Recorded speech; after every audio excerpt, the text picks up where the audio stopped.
I didn't even play. Oh, we're in. Episode 3. We've done it. The We curse is have over.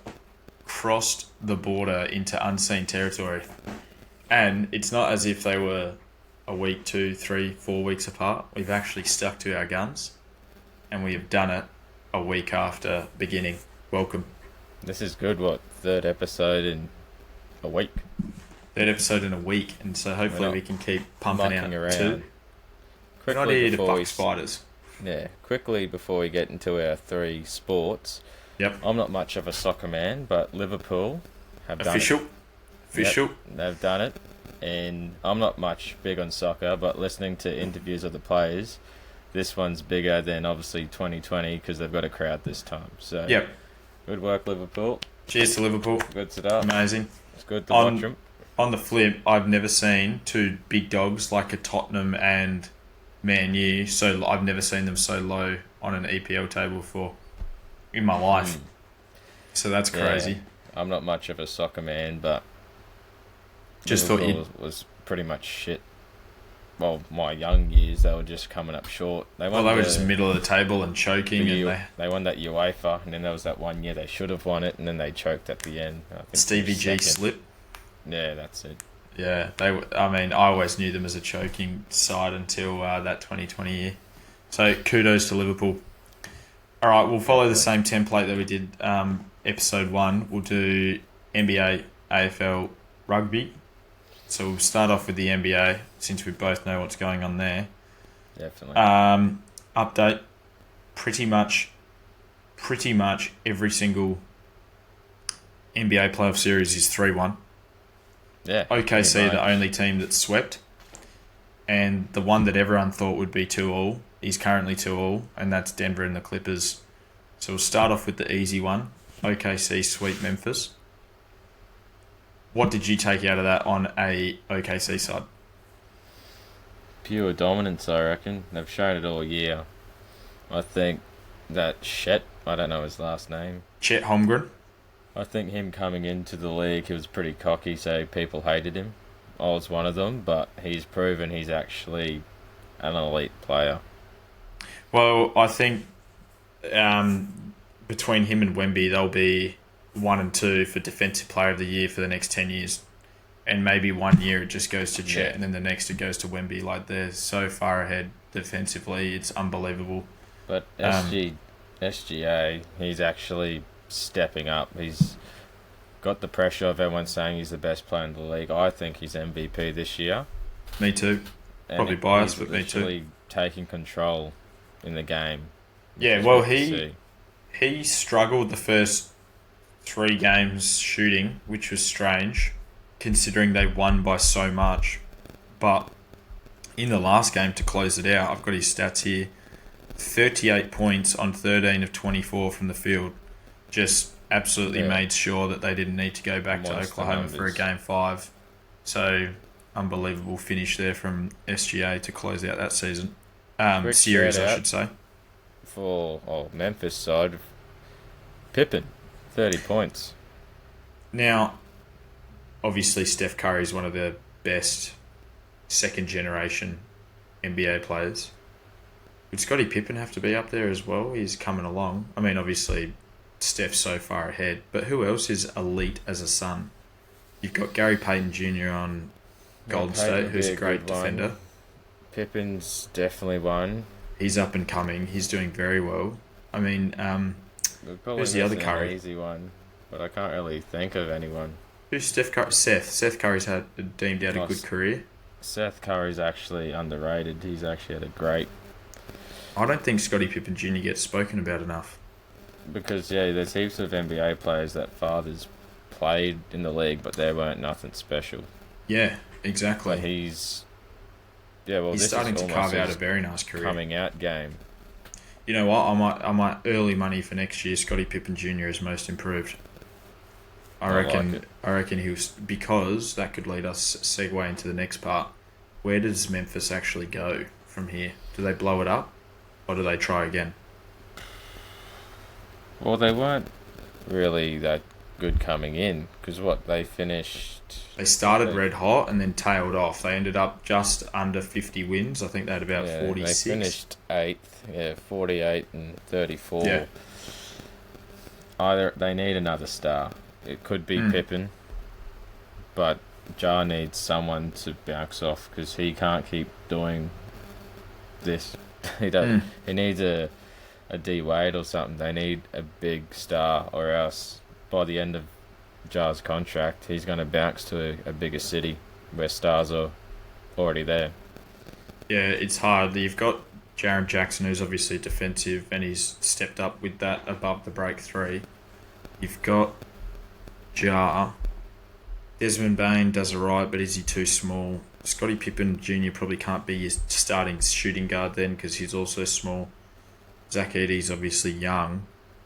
So I'm just wondering, what position they probably need a small forward. I mean, it's obviously hard just to find these on the street, but like a Kawhi or like a Franz Wagner, something like that. There can be that big small forward, power forward, stretch the floor with JJ, and go from there. But yeah, I don't know. Memphis are in a tough this spot. Last game could have been a different game if Jar did play. Could have been 100%. Did you see him trying to hide himself from the camera? Yeah. He didn't want TNT to show him he's doing these ones. But as much as he would have been the difference, they got swept. Their season's done. OKC, they're my picks to make it to the final.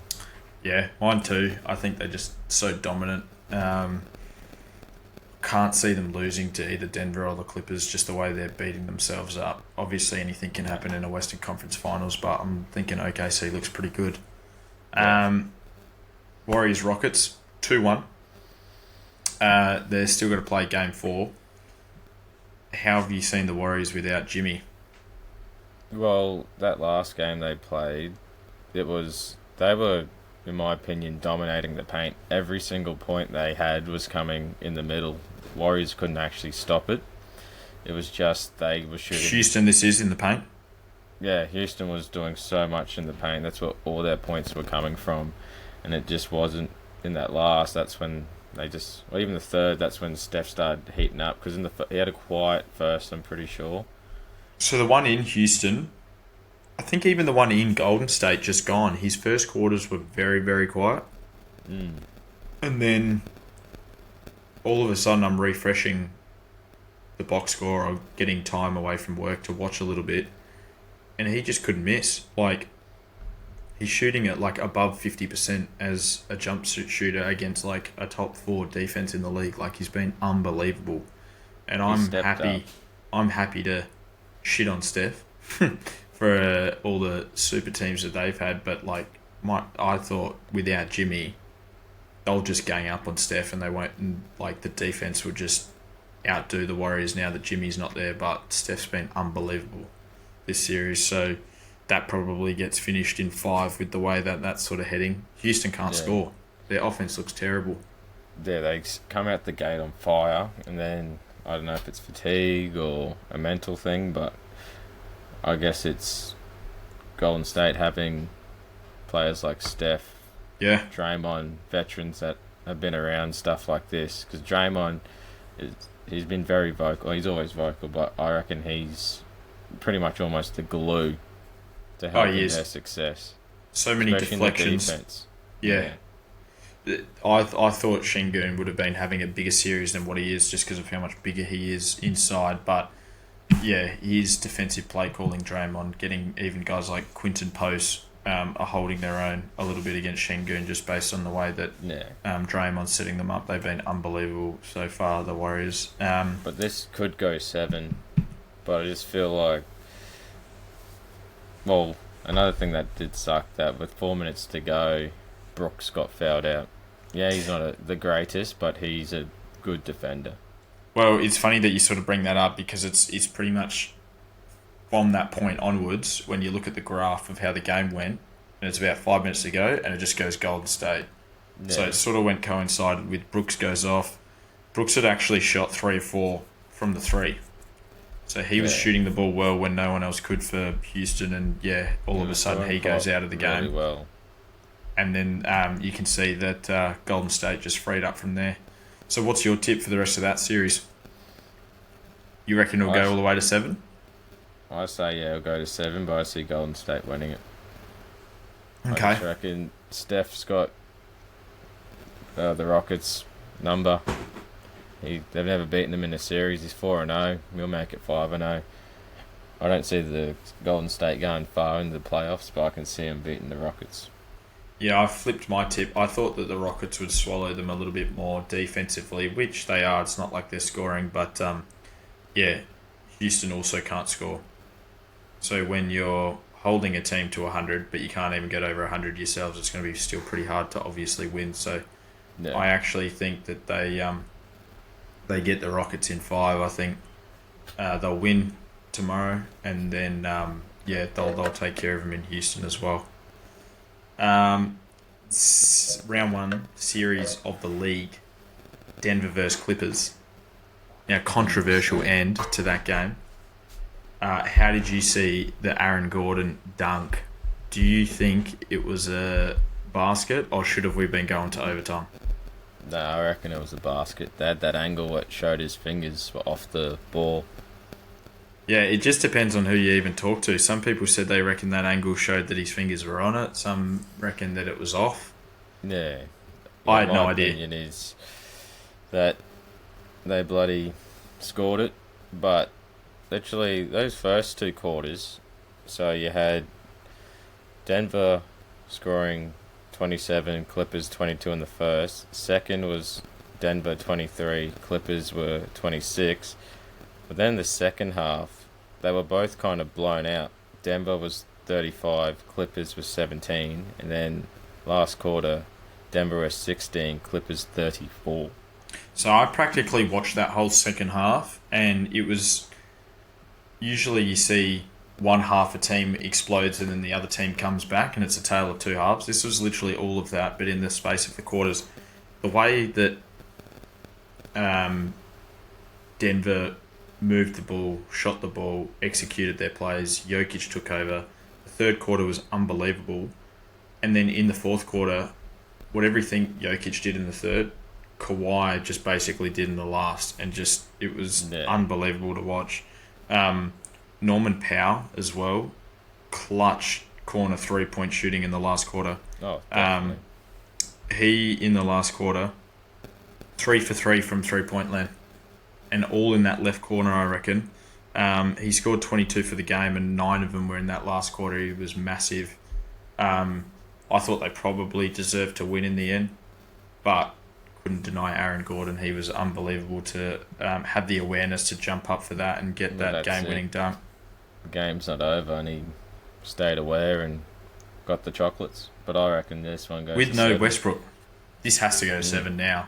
I thought if the Clippers won this game, it would just be a classic lose in Denver, come back and win in LA, and it'll be done in 6. But this has to go 7 now. This deserves to go 7. This has been an unbelievable series so far. Yeah, 100%. So your tip, Clips or Denver in 7 then? We both said it would go 7. I'm going Clippers. I think Clippers. Reckon with Kawhi and Harden, they're good enough to do it, especially Kawhi if he stays healthy. I don't see anyone getting past those hands. The problem with James Harden too lately is like previously his playoff play just goes like that. It hasn't. So yeah. I've been impressed with that in that regard. I just feel like, it's basically been Jokic. Bit of shot making from Murray, but basically just Jokic that I think Kawhi and Harden and Powell, it might just end up being too much. So I'm going to say Clippers in 7. Yeah. Now, 100%. Disasterville to finish off the Western Conference, Lakers, Minnesota. Obviously, it's a 3 versus 6 seed, so if you look at it that way, you'd say it's the underdogs. Minnesota only won one less game, and they finished the season red hot. Horrible, horrible, horrible way to lose this game 4. The Lakers basically were in control the whole game until the last quarter. They just fell in a hole. Do they have the potential for a 3-1 comeback? They've got the players for it. I don't see why they can't. They had the game in the bag until Edwards and Naz Reid stepped up in that last. Reid caught fire in that last. Do you want to hear a ridiculous stat? Naz Reid in the fourth quarter of every game has not missed a shot. Yeah, crazy. He's like 9 for 9 in last quarters. And he struggled from this game and just came in the last quarter and just made play after play. And they even tried to switch him out to Luca on the perimeter, and he just defended him so well. Like, he was unbelievable. Well, even Reeves, he stepped up. He went 0 points in the first half and then gets 17 in the second. And Tino, as bad as this sounds, he still should have done better in the second half. Minnesota watched the game. Minnesota went into like a zone, and they were able to generate so many wide open looks in the corner, and he just bricked these wide open shots and then missed tough ones. Hit the tough ones. So it was bizarre. I'm pretty sure they were up by over 10 in the first. Yep. And then at the end of the first quarter, they let them get close. And then in the third... So did you catch that? Did you see what happened? When they started catching fire and they started going off the fast breaks. So it was 32-22. Luka missed a layup. Minnesota go down, drill a 3. So then it's 32-25. Then goes back down, turns the ball over. They get a fast break layup, and I think it might have been an and one. So then all of a sudden it's 32-28 going into the end of the quarter. So instead of being up 34-22 with 50 seconds to go, Minnesota go bang bang, score 6 points. It's back to 4 points at the end of the first. Like, little stuff like that. I think the other one... Because they all that up at the end of the Well, game. yeah. Well, it happened again at the end, in halfway through the fourth. Luka drove the lane, goes for a layup against Naz Reid, misses, would have put them up 7. They're coming down the other end on a transition. Luka runs to Austin Reeves, leaves Naz Reid wide open at the top of the key, and Naz hits that 3, and it's now a 2-point game instead of 7. Yeah. Just silly stuff like that, where all of a sudden it's probably a completely different game. What are your thoughts on the JJ not subbing his starters for the whole second half? Well, you'd say for the third quarter it worked. They were down, I think they were down by 6 or 8 at the end of the second. And they just went on this unbelievable run to start the quarter and ended up being up by 10 at the end of the third. Yeah. So you'd go, amazing call. I just thought that 12 minutes to 8 minutes is where they probably should have rested Bron, at least. Maybe Bron and Dorian. And then swap them quickly, give Luca maybe a minute or 2. Yep. I think Nothing it should have been... crazy. Just keep a main star on. They can control it. Just put Vando and Gabe on for LeBron and Dorian. Let them fly around defensively. Get LeBron on at the 8-minute mark. Get Luka off for 2 or 3 minutes. And then after that, just run those guys for the last 6 minutes. Because why wouldn't you play Hayes in the last? They went away from Hayes after the first 5 minutes today. They didn't even give him any sniff of the second half at all. Yeah, he played 4 minutes. Yeah, he played his first shift when they started the game, and that was it. So I don't know what they're going to do there. Do you see them coming back? Well, it just makes me like, this feels like such a hole that it's crazy to even consider what they did with Golden State. This is LeBron I'm speaking about with the 3-1 comeback. All they have to do, though, is still... I mean, theoretically, they win Game 5. You go back to LA, you should win Game 5. They still have to just steal that one Game 6 that all you have to do when you're the home team is just steal one game. Yeah. Still Game 6.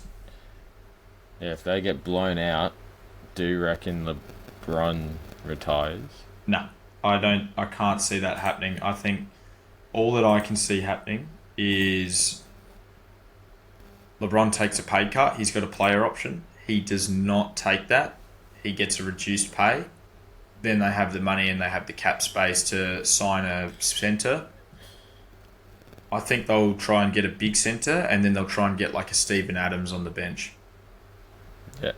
and they'll try and get some bigs, and they'll try and go again. I think they got enough there to try and win a championship. If they stole the fifth this year, then LeBron could go for six, but I think they'll have to try and go one more next year, and then if they win it, he'll retire on five. Well, they're not eliminated yet, so anything is possible. Anything can happen. We probably spoke about them for too long. Yeah. Should we move forward to Knicks and Pistons game? Bit of controversy in that as well. Yeah, it's probably the best bloody series in the East right now. Two teams that are going neck and neck. I'll cut straight to the end. That foul shot, 100% it was a foul. Yep. He went up in a natural motion and, just was a full shooting foul. Should have been 3 free throws. They even talked to Hart at the end of it. He pretty much didn't say it, but you could see he knew, but that's not the players' fault. It's the refs, and refs are honestly, in big games, they usually actually don't call it. Yeah, I've noticed that. This was more of an ethical basketball game. I don't know if you noticed, Cade, 4 free throws, Brunson, 2 free throws. There wasn't a lot of foul baiting or grifting this game. With the triple-double, 25, 10, 10. That was my main talking point. He's arrived. Sometimes you see people in their first playoff series, they just decline. They're not used to the extra physicality, but boy, oh boy, he's stepped up. But the thing is, can the Knicks close it out? They go back home. They've got a lot of chances. You think they can do it? Yep. I think Kat and Jalen Brunson get them over the line. I think they'll be very ready for a... Who do they have? What side of the bracket are they on? They have the Celtics round 2. Yeah, they'll test them. That's going to be tough. No matter which way you look at it. Test them. But no, I think Pistons fans probably a bit hard done by their not getting. As a Knicks man, I'm hoping they can scratch over in 2 days' time. Yeah, I think they'll be fine. I think that's got to be a Knicks in 5 for sure. Definitely. Who else have we got on the East? Pacers, Bucks. Yeah, go Pacers, Bucks. I reckon if my Knicks don't make it, I've already called Pacers OKC. Yeah, this is interesting, folks. Because I reckon the way Pacers are playing, it's just so good. Dominant, quick basketball. They're pretty much playing with the Bucks right now. It's so good to watch. I saw something as a team. This was a stat from another podcast, and I'd have to check what they shot as a team tonight. I might quickly do that. But they were shooting at like 1.2 points per possession per jump shot. Yeah, so they were shooting almost above 50% as a team jump shooting. Miles Turner started the game on fire. Just went off. He was just destroying it. There's this other lad that was just... I think Shepherd started massive. Here you go. Listen to this for some stats. Played great. So you've got 129 points from the Pacers. Turner, 9 of 13. Halliburton, 6 of 11. Nemhard, 8 of 14. McConnell, 7 of 10. 4 of 5. 5 of 8. 5 of 10. 5 of 7. How are you supposed to defend that when every single player is above 50%? Yeah, so just crazy jump shooting. To start the game, the Bucks couldn't hit a shot, and the one that started off the Bucks scoring was Lopez from 3. Yeah, which you know you're not going to get a lot of those through the game. If so that was back in 2010, that would have blown someone's mind. Could you imagine telling them how Lopez turned his career? But one reason why they probably dominated, probably took the air out the tires, was Lillard's injury. Now so it looks like an Achilles. Well, it is. The old look back, think someone's kicked you. What do you think? I think he retires. I reckon he's done. He's just had a blood clot scare, and now he's gone straight into a Achilles as well. That's probably almost the whole next year, so I reckon... He's 35, so if he misses next season, then he's 36. And then all of a sudden you're trying to come back and all he'll be getting is probably a $5 million 2.5 million veterans contract. To spot up and probably sit in a corner for 15 Just minutes a game because he can't play defense. A shadow of what he once was.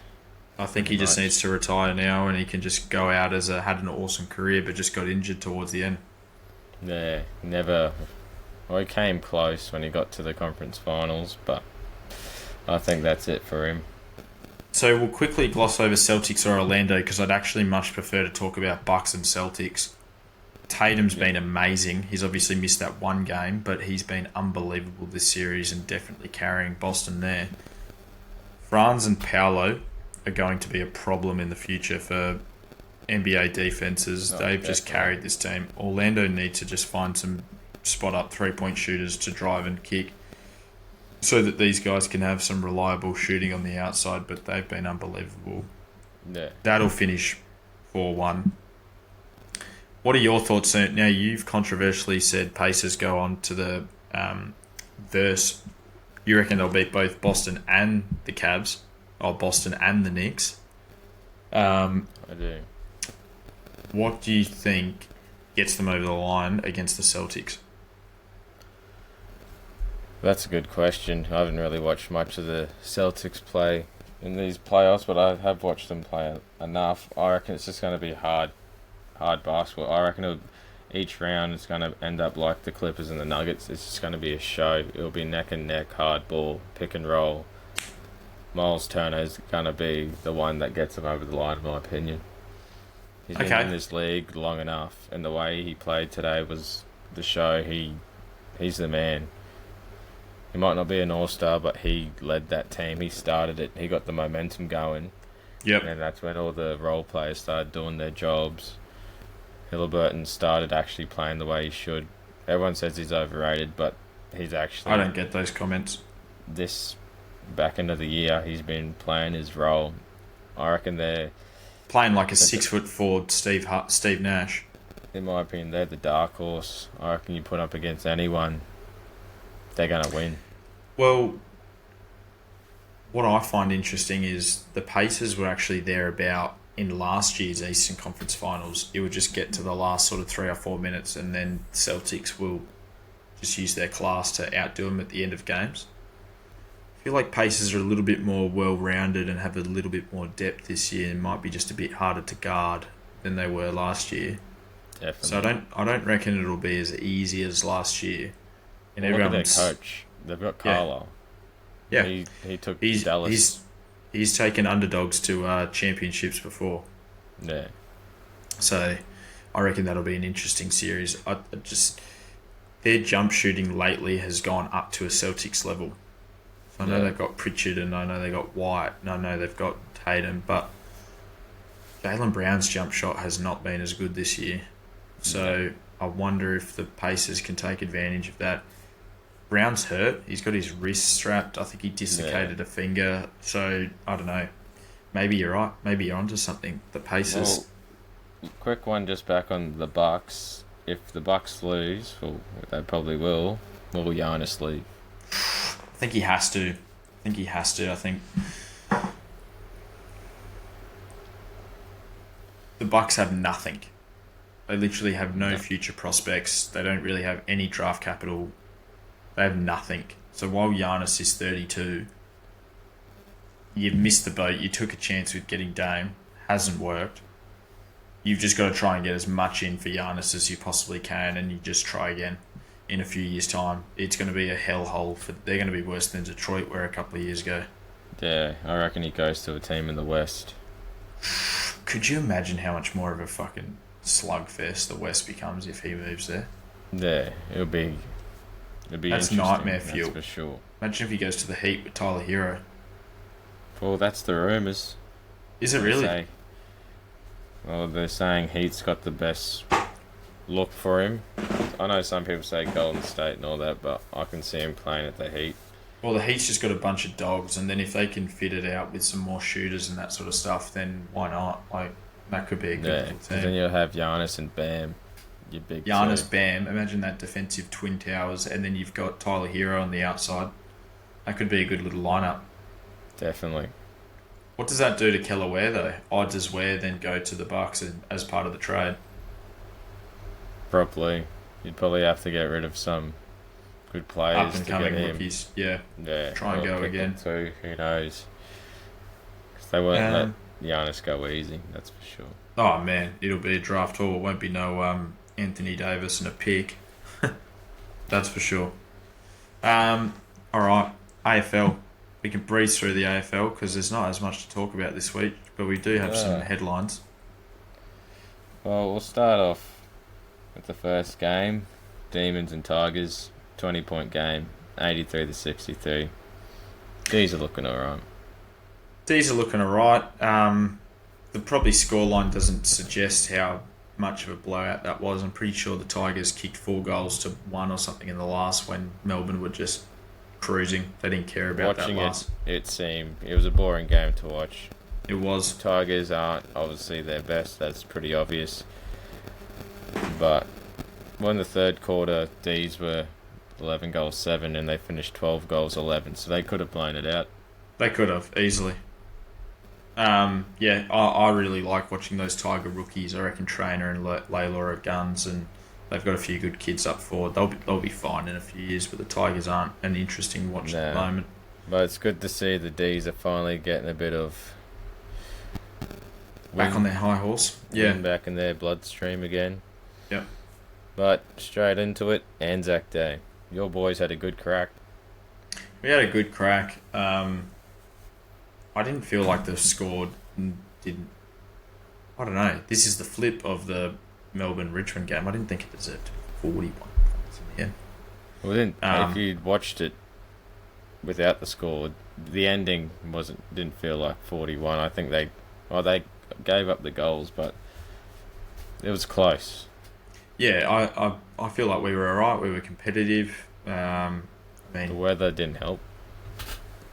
Collingwood are just slick. They're the flag favourites at the moment. I mean, we've got to keep in mind we're supposedly rebuilding, and Collingwood fucking absolutely destroyed Brisbane in Brisbane. So a 34-year-old Steele, if that's his age, plays the game of his life. We're again 30.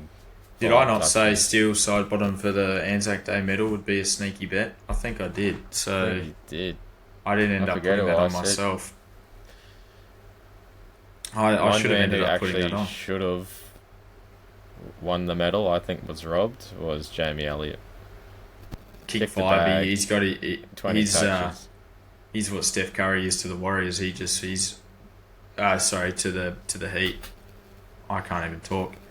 Jamie Elliott to the Bombers is what Steph Curry is to the Rockets. He makes the Bombers, Jamie Elliott, we are his bunnies. He just does whatever he wants against us. It's fucking crazy. Alright, the most deflating game to end Friday, Dockers 83 to Crows 67, 18-point win.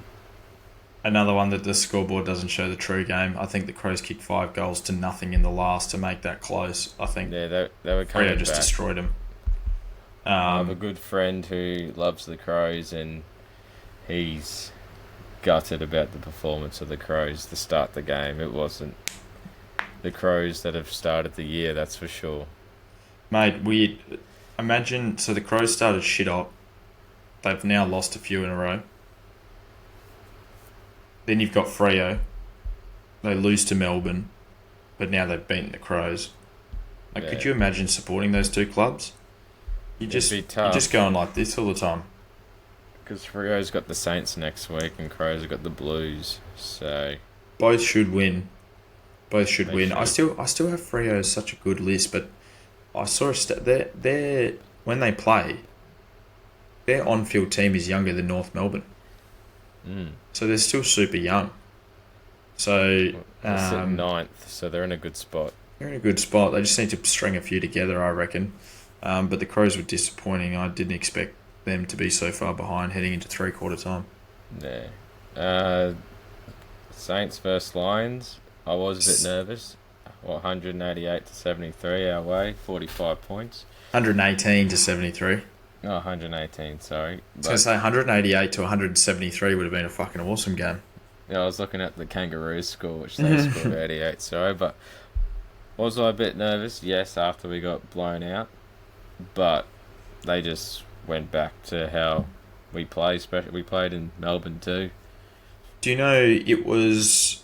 So you guys were 8 goals 8. I reckon the Saints had kicked 3 in a row. I reckon it was 41-56 or something.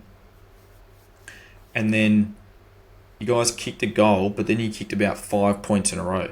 And you were 9 goals 13 to 6-5. And then the Saints went down, I think, and kicked a goal as well. And I just thought, if Brisbane don't get the next one, the Saints could actually come back into this game. But from that point on, it was sit and steer from Brisbane. They just didn't let them get anywhere close, and just a bit of a masterclass halfway through the third quarter onwards. Well, that was our problem last year. We kept kicking more behinds than we did goals. Luckily, we finished 17 goals, 16. But I think they've got that it factor when shit's hitting the fan. They can realise, oh, we can actually bounce back from this.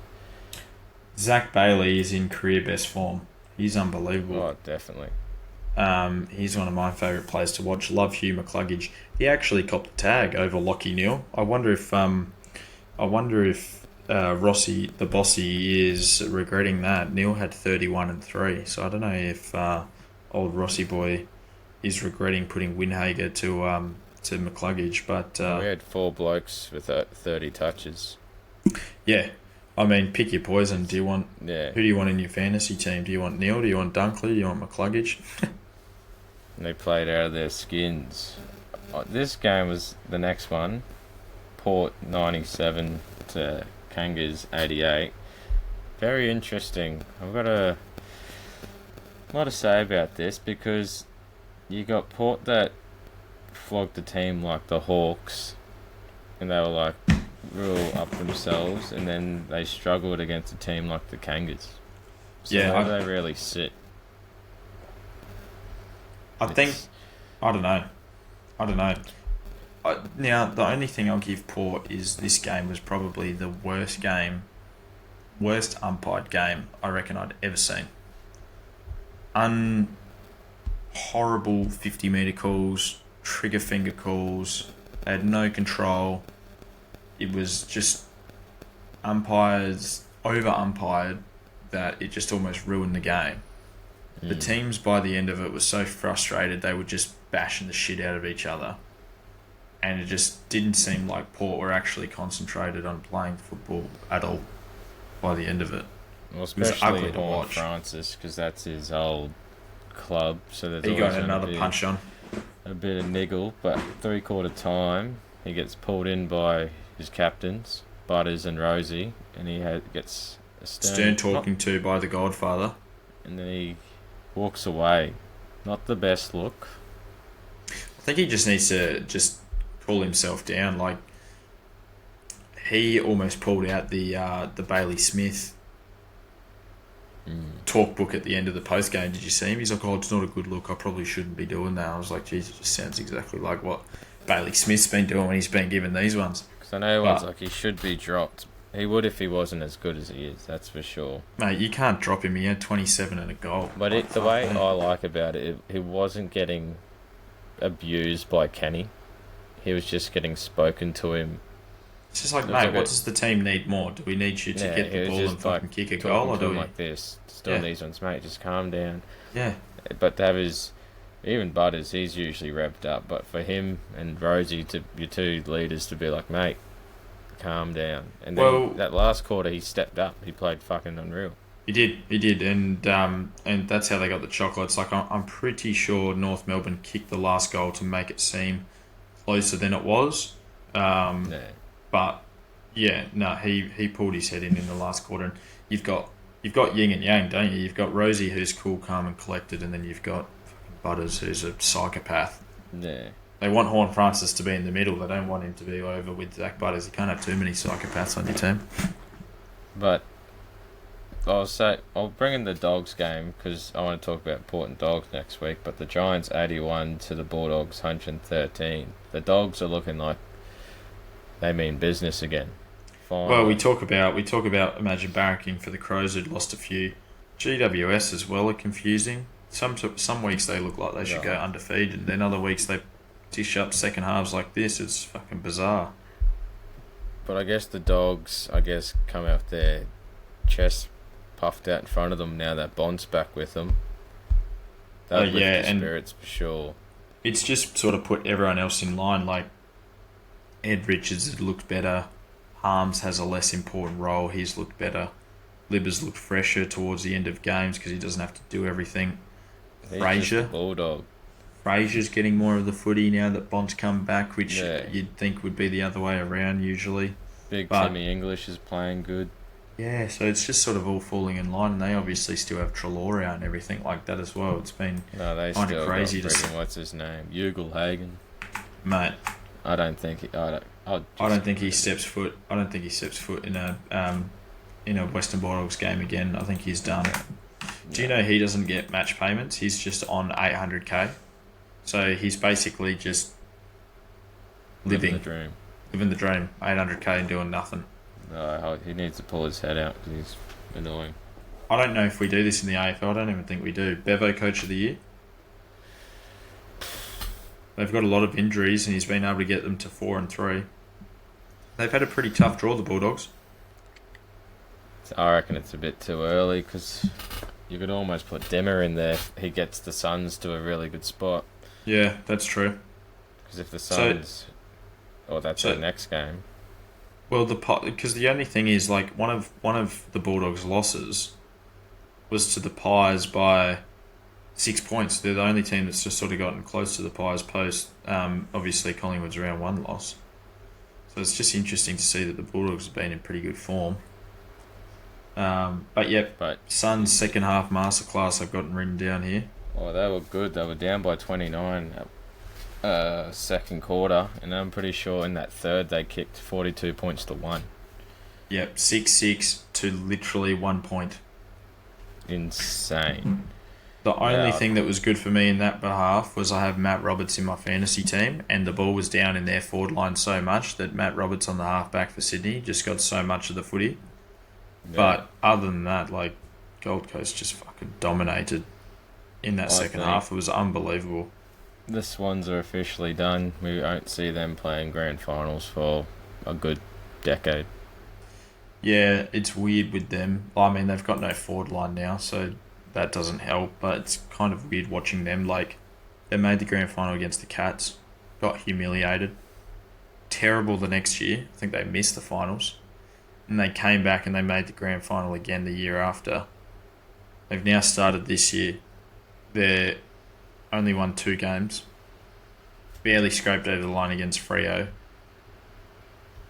Do they bottom out again and then try and come back up the next year? Is Coxie the man to coach them?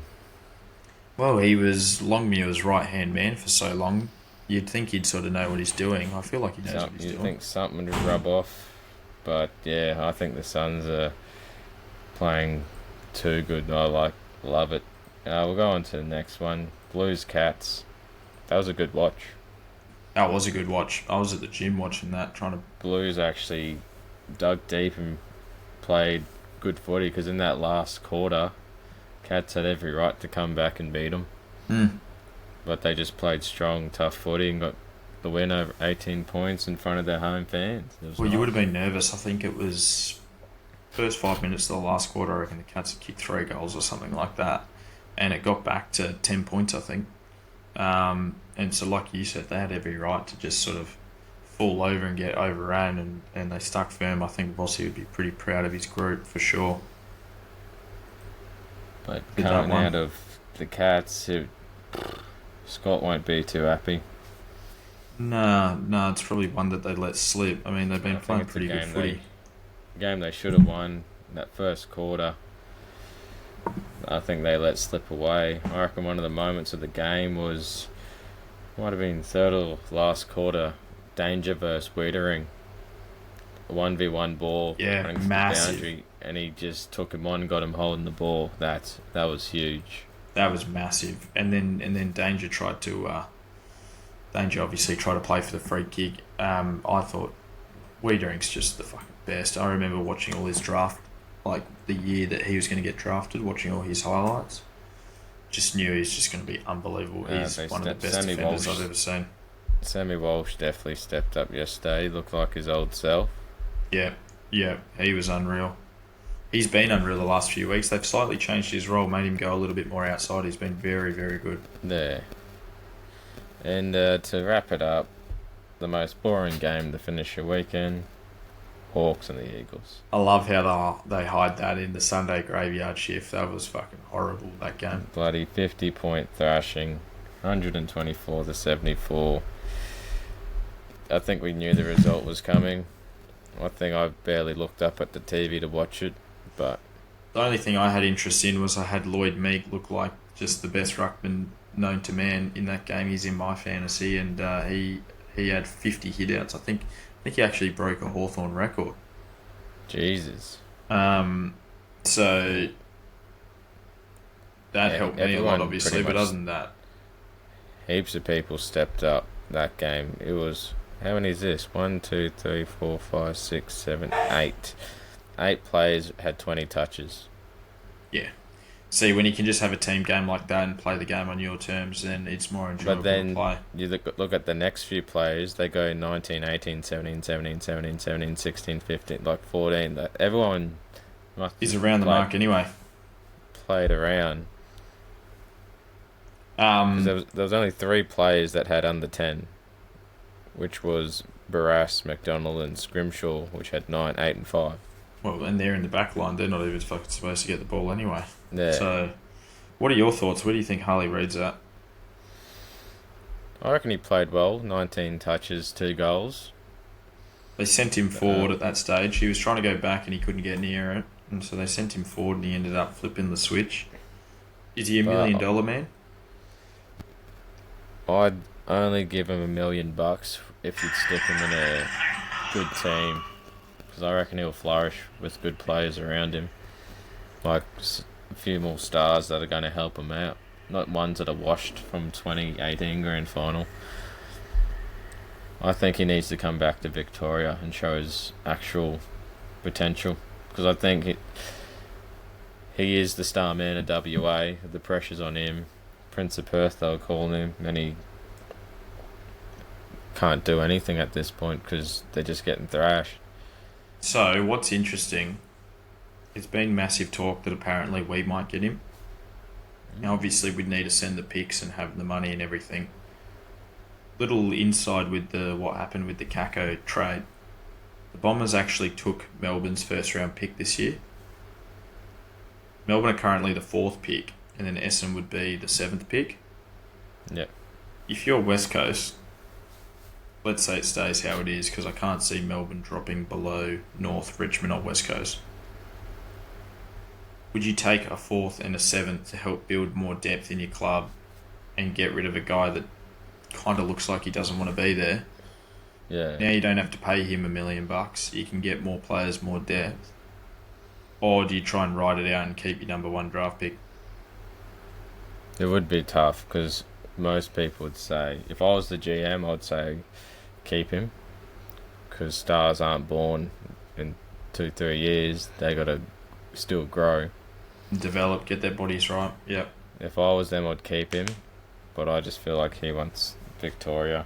He wants that Chris Judd treatment, but at least Juddy had taken West Coast. Juddy gave him 7 years. Yeah, I mean, maybe a slightly different situation with how in depth that team was, but yeah.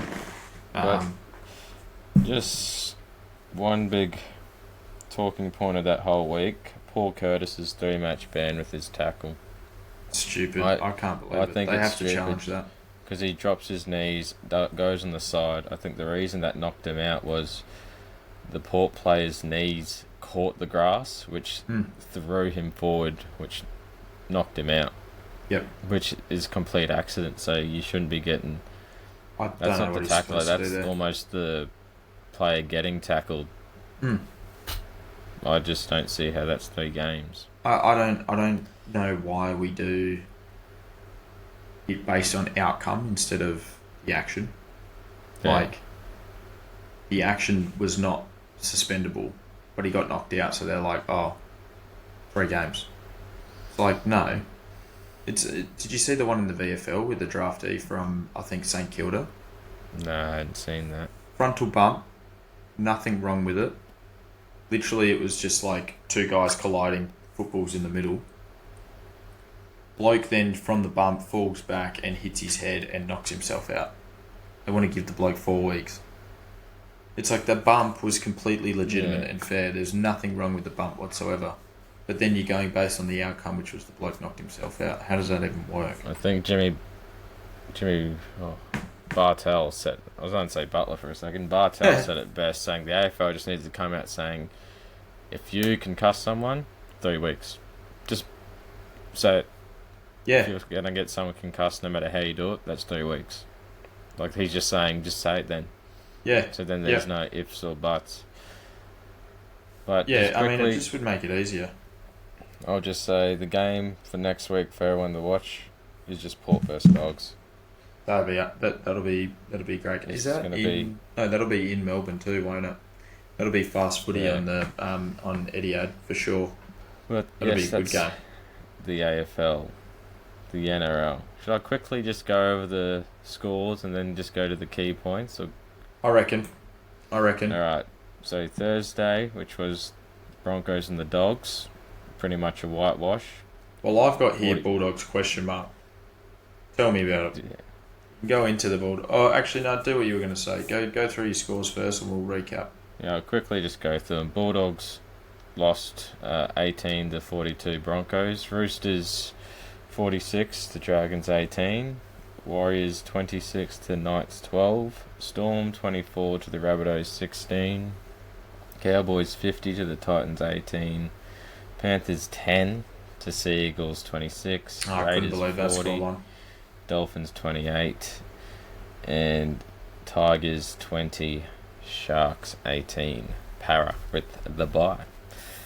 Yeah, Yes. I couldn't believe a few of those results on the weekend. Now, I'm not obviously the biggest NRL watcher. Yeah, first game, I was rushed home from footy training to come watch it, and they were down 18-0. So, blink of an eye. What minute was that? First try was in 2 minutes. I think the second was like in the 10th or the 12th. Like, they just went bang bang, where it was 34-0. I don't know if it was wet weather that we don't know how to play, or I know they say Suncorp, like Origin, New South Wales, but it was raining, so it wasn't a packed stadium. Packed stadium, yeah. I just think it just got to our players' heads. Like, we're just winning. It was expected, in my opinion, and Broncos, after choking the week before to the Warriors, come back and just smashed them, but we had a better second half. They only scored, 8 points to our 18, so it was our first half that killed us. What's going to kill us now is we have 4 or 5 suspensions coming, so we're fucked. Yeah, well, that was going to be our other talking point as well, but I'll quickly gloss over like what had happened with the Bulldogs. Do you reckon they just got that reality check? Didn't come prepared, didn't come ready. 100%. Get the reality check. They've obviously then come out in the second half and played better, but too little too late. Yeah, Do you reckon that's the easiest bet next week is just Bulldogs 11 plus? They just come out, they've had a massive week, and they just get drilled. I would have said that if we didn't have 4 suspensions or 5 suspensions on some of our best players like Karun, Burton. I can't pronounce the other players' names because they're fucking Islanders. But that's going to be our problem, I reckon, is those suspensions. Yep. And talking to my cousin James, him and I agree. We reckon the Broncos play better without Walsh. Cobbo's such a better fullback. He's not that flashy dude trying to do all this flashy passing. All the TikTok plays. Does all these turnovers and drop balls. Cobbo played so good in the rain. I reckon he has to get that spot, because I reckon if they're not going to play Cobbo as fullback, which they probably won't because of Walsh, Cobbo will probably end up leaving the Broncos and going to a place where he can play fullback. Well, so how long's Walsh out for? I think it was 4 to 6 weeks. So first, what do you do? Cobbo plays as well as he does. You got to make a decision then if you're the Broncos. Well, Walsh can't really play anywhere else because they're all taken by good players. So do you make him re-earn it? So where does Carbo go when Walsh is back in? He's just not in the side. He's on the wing. Right, okay. So he has more Yeah. versatility than Walsh. And they're both Origin representatives, so they're not like one's a representative, one's not. They both represent. So But then how'd their winger go? The one that would normally probably then not play, I but think then he comes done really in. well. They both played well. They both scored. I'm pretty sure both wingers had tries. So if let's say this next 4 to 6 weeks, They'll just um, have to play it out. yeah, and just play it by ear because it's like Reece Walsh is obviously that big name. Now he just came to the Broncos recently, didn't he? He didn't start there. No, he was at the Warriors. He's That's been there right. long enough now, 3-4 years or something. Yeah. So yeah, I wonder So if they make a he's decision earned on his that. stripes. Interesting But though. yes, it will be interesting. I'm still. Hopefully he doesn't play Origins, but he won't. What's happened to the Well, Panthers? Completely capitulated. I think more people are starting to realise that maybe Luai was the key to help Cleary. I think Cleary's still a gun player, but I just think it's not just Luai. I think they've lost enough stars now that the dynasty's officially over. I don't see them making finals anymore. They're rock bottom. Crazy how quickly it can fall. I mean, usually you see that they're here, and then they'll go here, and then it's a drop off. They've just gone fucking straight down. They've just gone from top to bottom instantly. Obviously, because they've had so many people leave, they've got all these, I wouldn't say young players, but you got these players coming into their system where it's just not working. Yep. A lot of mistakes. They almost come back and tied the game 16-all with Manly, but the try got denied. And then, almost because they had momentum after their first try, it was like bang, bang, bang. But that last one was a no try, so it was like holy shit, they're coming back. Yeah, yeah, and you could see that like just simply by the graph like of minutes scored, and then if you go further in depth there, you can see. You can see all the stats that back that up with the tackles and the way that they own the field in that section of play. Other team couldn't get a run on it at all. Then all of a sudden, try gets denied. Mentally, you could just see they all of a sudden were like, right, Yeah. maybe we can't do this. Maybe it was too much, and then it just fell away from there. But we'll see how they go next week. I'll quickly see who they have. But I keep tipping them thinking, oh, yep, It'll they turn. should bounce It'll back. turn. While you're doing that as well, just wanted to speak about Rabbitohs so far have been the most middle They of the got road team I Broncos. reckon I've ever Yikes. seen. Oh, there you go. So it probably doesn't get any easier for No. the Panthers, unfortunately. Rabbitohs, they're going to be the typical 8th place side in this comp, I reckon, this year. They've Yes, simply... they've lost 3 straight now, the Rabbits. They now sit 4-4, 11th place. They've beaten everyone below them and they haven't beaten anyone above them. So Well, does that continue? They should get a win next week because then they have Newcastle who have lost 5 straight and they started the season on fire. They got Wayne Bennett, so you'd think they would. They figure out something and they slowly Figure it start to out. turn the tide. Latrell's in trouble again, so they might lose him for a week or two. He's pretty much the Toby Green of the NRL. Yeah, and he acts that way as well. He's always It's getting just the fined spur and of the suspended. moment. So Crack someone we'll for see no what reason. happens. Storm bounced back, which was good to see. Storm looked good. Warriors pretty much dismantled. They only won by 14, but the Warriors are finally looking good. It was a bit of a sit and steer. They did, yeah, like you said, they won by 14, but it's not like there was any pressure. If you're a Warriors fan, you were never nervous watching that game. All I can say, if you're a Warriors fan, you'll be happy. Knights, Yeah, they're in strife. let's not forget they're getting Dylan Brown for 10 years Mm. for 13 million. So you want to hope you can change that around, because if you're losing like that, players are going to want out. Was I muted that whole time? I could hear you. Oh, you could hear me? I don't Yeah. know. I just looked down. I thought I muted my mic, but then all of a sudden it's still... Oh, we might anyway. have to watch back, and I might be talking to myself. Yeah, anyway. Cowboys thrashed the Titans by 32. They're finally back. Nanai played unreal because he got dropped last week or the week before. Yep. And he absolutely killed it. So he'll be back in the Queensland side for sure. They're back up. I think they lost their first 3 and they haven't lost one since. Yeah, okay. So they're back and ready to go. Yeah, they're 6. They've won 4 straight. Yeah, they lost their first 3 and they've won 4 straight. They're doing what Brisbane done last year. Yeah, in the AFL. AFL. Yep. But they're safe as. The last 2 games on the Sunday, Raiders and Dolphins was actually a good game because Dolphins were smashing them. Not smashing them, they were just played so good. They were winning. And then the Raiders, old Ricky Stewart, must have said something aggressive to scare them. And they just went bang, bang, bang to the point where they're now sitting 3rd on 4 straight wins. So when I watched them play against the Sharks, their defense looked really, really solid. Yeah. I feel like they just made some adjustments at halftime and just tweaked that defense and then went into full shutdown mode. But for them to be able to flick a switch like the way that they did and then just, like you said, go bang, bang, that's a mark of a good team as well. Well, they only had 2 tries in the first half. And then what's that, 4 in the second? No, they had... 5. 1, 2, 3... Yeah, 5. Well, Dolphins had nothing in the second. Yeah. So just to be able to flick that switch... So it was 28-10 at half-time, and they finished the game 40-28. Yeah, stupid the way that they can.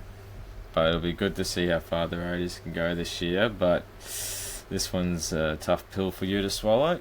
Your Sharks losing by 2. I'll just say quickly off the bat, Tigers look better with Lockie Galvin back in the squad. And I think it showed early.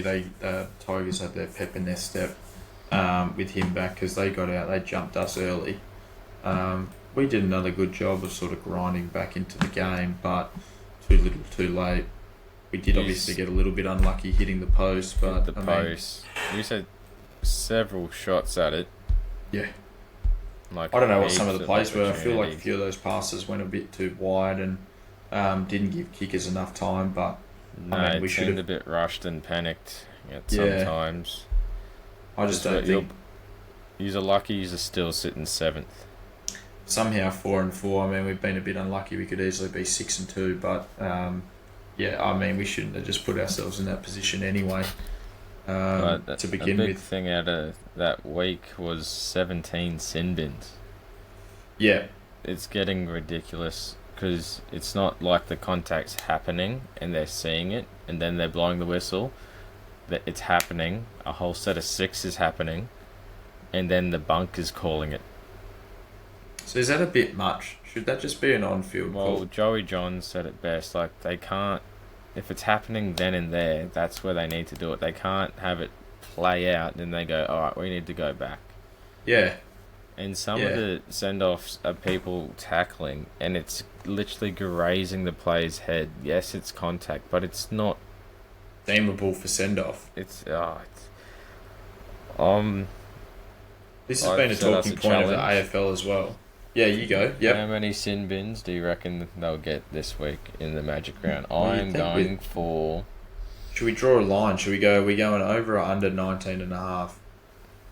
That's 3 more it was than... 17 this week, so we'll go unders or overs. I reckon it'll go over 17 this week. Over that mark again this week? The spotlight's just on Brisbane. And they want it to be a good show. Yeah. So I reckon it'll go over 17, and this time next week, I reckon they'll be going crazy over it. Yeah, especially if the bunker starts deciding games and decisions. Just one more big point. The Bears are returning to the NRL for the first time since 1999. So they were in the league and they were originally from Perth as well? No. So in 1908 up to 1999, they were the North Sydney Bears. Yep. And then the year 2000, Manly and North Sydney Bears merged, where they were the Northern Eagles. And I think the Northern Eagles only lasted probably 3 or 4 seasons, and then Manly went straight back to Manly Just Seagulls. Manly. Yep. So the history of North Sydney was not professional. They were just a New South Wales Cup team. But in the Super League era, there was a team called the Western Reds. They were from Perth. And they played, I think, maybe 5 seasons. But that was that whole Super League era, so that heaps of teams folded after that. But now, if you went back October last year, everyone said it was done. They weren't bringing them back. But I think Perth Perth Mayor and the NRL have come to an agreement to where they don't know if it's going to be called the Perth Bears or the Western Bears, but there will be a rugby league team in Perth, and I think they'll be using the oval where the Union was. Okay. That team that folded. They'll still play games in North Sydney, I believe, so they'll still go back to their roots. And I'm pretty sure the North Sydney Bears New South Wales Cup will then be the feeder for them. But they're coming 2027, so literally 18 months away until there's another team. So I think they said Brad Arthur's the top pick, and now they're looking at all these players who's going to be there because they need a marquee player. There's been drama with Lockie Galvin wanting out, so maybe he goes. Well, and the good thing that it can be for a cash grab, they're going to have to pay someone. Yeah. So you can make the whole Walsh, quick dollars. You got Cobbo wanting to play fullback, and Walsh, who they'll probably end up clashing for position. Cobbo or Walsh could be going to Perth because it's not like a shit little town. It's a beautiful city. Like, you could definitely live there. So it's going to be good because back-to-back years, there's going to be 2 brand new teams. You're going to have the Bears, and then New Guinea starts the next year. So they're going to set it up like what the Bulldogs and GWS did in Canberra, and like what North Melbourne do with Tassie. That's what they're going to do with North Sydney. Yeah. They're just going to play a few games there each year. And the same thing will happen with the Papua New Guinea side. They'll be playing some games in Cairns, I believe. Yeah, okay. So they'll be playing in Port Moresby, and then they'll be playing in Cairns as well. But I'm actually excited. So teams have to actually travel. I mean, I suppose if you're a Papua New Guinea team, yeah, you're going to have to travel all the way to Papua New Guinea for a game of rugby. Yeah. Well, they do the Prime Minister's 13 at the end of the year. But, yeah. So, pretty much... Your dad used to work in Papua New Guinea. How long was the flight? Isn't that 4 or 5 hours? Well, he went from Adelaide, so... that's why it was so longer. But, talking to him, you won't want to raise a family. Like, that sounds bad, but... It's pretty dangerous there. They're lovely people, 100%, but they're not like how we can walk the streets, like how it's nice here. Like, they walk around, like, cops have, like, big guns on them. They've still got people that are living in the bushes. Yeah. Like, not homeless like people, fully like, they're proper tribesmen. Tribed out. Yeah. They've got pretty bad diseases and everything. Like, I'm sounding like a racist, but it's legit. It's a dangerous country. Yeah. So then, how are they? Are they going to have Papua New Guinea as like that's its country's team playing, or do they still get? Can you get your star players? Can you get Ryan Pappenhausen to go play for Papua New Guinea? Yeah, if he wants to, it's going to be like the Warriors. Yeah. Right. Okay. And that gets to my last point. So with the Bears and New Guinea coming in, that's 19. Who's going to be 20? Well, who's going to be 20? I mean, the reason why I thought they were bringing in the Papua New Guinea team was to get rid of the bye. Yeah, that's what I thought, because I didn't think they'd bring in Bears until another 10 years. But so then all of a sudden you're back to uneven. So, how close? Because you got 18 months, and then you've got New Guinea the year after. When's the next team come in? Because then I reckon it has to be another New Zealand team. There's enough here in the country. Give New Zealand, they've got more cities than one. You got a Christchurch team. I see people say Adelaide and Tassie. No, Tassie's too cold for rugby league, and living in Adelaide, everyone hates it. Well, No the only one thing likes with it Tassie there. you could get away, if they play in Canberra, you might get away with Tasmania, I suppose. Yeah, but I think New Zealand's been in this league long enough since '95. They deserve another team. Yep. Yep. They've got enough of a support base to structure that. Yeah, and they don't need North to build Island, the South stadium Island. because they've got all the union teams.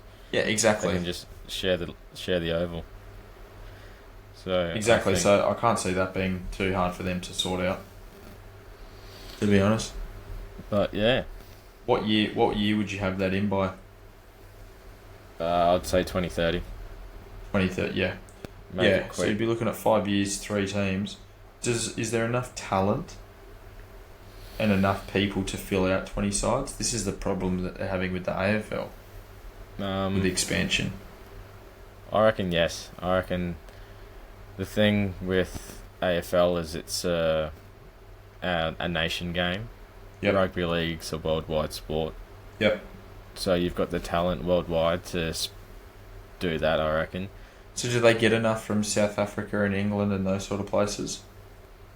I don't think there would be South African league players, but it's mainly Australia, New Zealand, and England.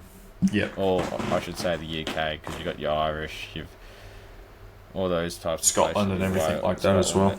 because they're all union and stuff. But when you got the World Cup, but the thing I don't like about the World Cup, they can be like Jamaica was in the last World Cup and they were ranked 19th, and Malta was ranked 10th or 9th and they weren't in there. It made no sense, but everyone in that Jamaican team wasn't actually a pro player. Just literally you off the street, tried out, got in, sort of thing. Not pretty much just a gammon league. No one was an actual professional. They might have had two, but they weren't actually legit. Like, weren't in the Super League, weren't in the NRL. So, maybe they do need to fix the international competition more, but I reckon there's enough talent, 100%, especially if you have it two-based New Zealand sides. Yep. Plus, people would love to move over there. I'm more interested to see how New Guinea goes. Who wants to play over there? Yeah, and will it have to be more money? Like you'd have to think that they'd have to go for more dollars if that's going to be the case. Would you even live over there? No. No. Well, I mean, I'm not in that position. Would you go for 900k a year, and when the cost of living in obviously Papua New Guinea is going to be so much lower? Could you see yourself? Yeah. Time That's going to will be an tell. interesting topic. Single male, yes. Wife and kids taking over there could be a different story. I'm not saying New Guinea's that bad, but it's not Australia. I'll just put it that way. Exactly. So that's just where you're going to have to draw the line as a professional athlete. Is it something that you could see yourself doing? Yeah. Well, I think that just about wraps us up. Definitely. Covered all the topics. So, next episode will be more of just a yip yap and a chat. Yep. Chat. We'll have a few questions. Would you rather? I think we're going with this time. Would you rather for episode 4, and that'll sort us out hopefully for another hour. But then we should have pretty much then the wash up this time next week of what's happened in round 1 of the NBA playoffs. A lot of that by then. There might be some early round 2 playoffs. If not, we'll have some predictions.